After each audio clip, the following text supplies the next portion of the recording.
میں تو حیرت میں ڈوب جاتا ہوں جب خواتین ہاتھوں میں پلے کارڈ اٹھائے میرا جسم میری مرضی کا نعرہ لیے میدان عمل میں کود پڑتی ہیں، اور پھر اس سے بڑے دکھ کی بات یہ ہے کہ ہمارا میڈیا ان کے پیچھے کسی نہ کسی انداز سے کھڑا ہو جاتا ہے اور ایک ماحول پیدا کیا جاتا ہے کہ اس کی زیادہ سے زیادہ تشہیر ہو۔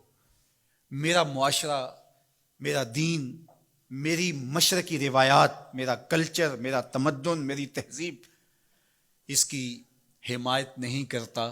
میرا دین تو مجھے اس بات کا سبق دیتا ہے، میری بہن کو، میری بیٹی کو، میری ماں کو، میری بیوی کو میرا دین یہ سبق دیتا ہے کہ وَلَا تَضْرِبْنَ بِأَرْجُلِهِنَّ لِيُعْلَمَ مَا يُخْفِينَ مِنْ زِينَتِهِنَّ کہ وہ اتنے زور سے قدم بھی نہ رکھیں کہ ان کے پاؤں میں پڑے ہوئے پازیب کی چھنکار غیر مرد کے کانوں تک پہنچے۔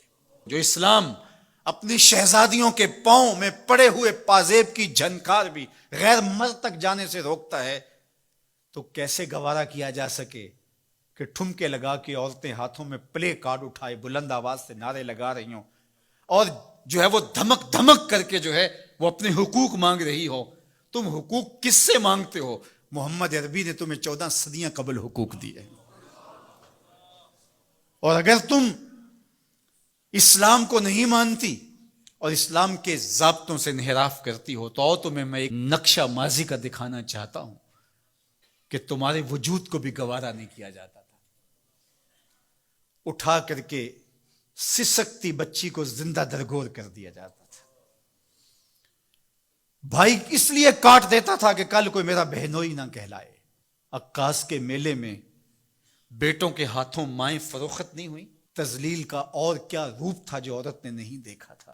یہ تو اسلام کا فیض ہے کہ اسلام نے ماں کا روپ دیا، اسلام نے عورت کو بہن کا روپ دیا، عزتوں کی مسند پہ بٹھایا۔ بیٹیاں زندہ درگور ہو رہی تھی، میرے حضور نے کہا میری فاطمہ میرے جگر کا ٹکڑا ہے۔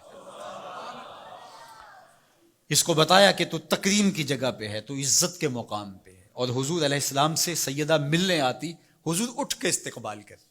عورت کہتی ہے مجھے حق نہیں دیا گیا جتنے حق تجھے دیے گئے۔ مرد کو وراثت میں ایک حق دیا گیا، عورت کو 2 حق دیے گئے۔ وہ باپ کی وراثت میں بھی حق لیتی ہے، شوہر کی وراثت میں بھی حق لیتی ہے، اس کو 2 حق دیے گئے۔ تو یہ تو عزت اسلام کی دی ہوئی ہے، یہ تو وقار اسلام کا دیا ہوا ہے۔ اسلام نے تجھے تکریم کی مسند پہ بٹھایا ہے، اسلام تمہیں عزت کے مقام پہ بٹھایا ہے، تو آوارہ ہو گئی؟ تو ہاتھ میں پلے کارڈ اٹھائے بازاروں میں گھومنے لگی، آوارگی کو اپنا حق سمجھنے لگی؟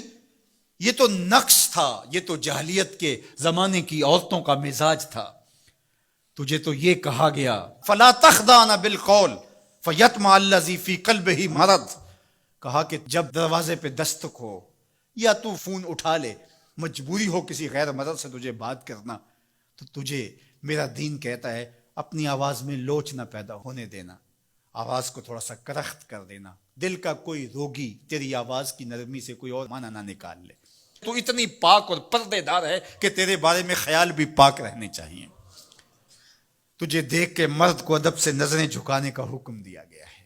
نگاہیں نیچی کر لو، محمد کی شہزادی آ رہی ہے۔ نگاہیں نیچی کر لو، فاطمہ کی بیٹی آ رہی ہے۔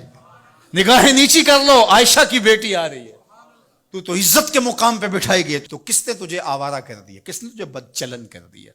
چند ٹگوں پہ، چند ملکوں کے سرمائے پہ، اور چند آوارہ عورتوں کے کہنے پہ جو مغرب کی وظیفہ خور ہیں اور جو نہ نظریہ پاکستان کو مانتی ہیں اور نہ ہی نظریہ اسلام کو مانتی ہیں، ان کے کہنے پہ تو ان کے ساتھ جا کے کھڑی ہو گئی؟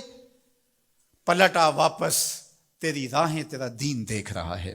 یہ 4 دن کی زندگی ہے، یہ بکھر کے ٹوٹ جانے والی سانسیں ہیں۔ آجا، تیرا دین انتظار کر رہا ہے، تیری نسلیں تیرا انتظار کر رہی ہیں۔ بطول باش و پنہا شو ازیں اثر کہ در آغوش شبیر بگیری۔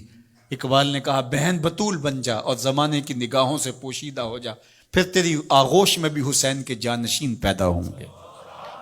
تو مغرب کی ٹینو نہیں ہے، تو محمد کی بیٹی ہے، اور تیرا پردہ تیرے لیے بوجھ نہیں ہے، تیرے پردے کی ایک ایک سلوٹ تیری آبرو کا پیرا ہے۔